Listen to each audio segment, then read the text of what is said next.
Universitas Sawery Gading Makassar, Sulawesi Selatan menggelar wisuda dengan meluluskan 200 mahasiswa berpredikat memuaskan.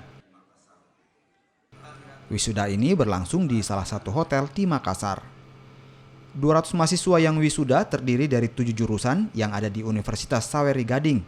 Pihak kampus berharap agar ilmu yang didapatkan selama kuliah bisa diaplikasikan dalam kehidupan alumni, apalagi kualitas alumni Universitas Sawery Gading tidak kalah dengan universitas lainnya.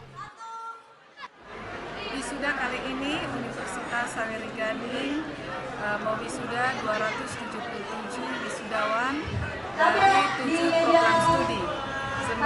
Dari ketujuh program studi yang diwisuda, semua telah terakreditasi.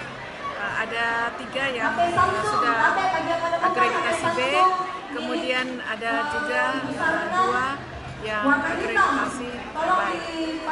Jumlah mahasiswa di Universitas Sawery Gading sekitar 2.227 orang. Dosen kami ada sekitar 121, terdiri dari dosen negeri dipekerjakan, dosen yayasan, dan dosen luar biasa. Kami berharap bahwa alumni ini mampu bersaing di tengah-tengah masyarakat, terutama dengan bersaing dengan perguruan tinggi negeri.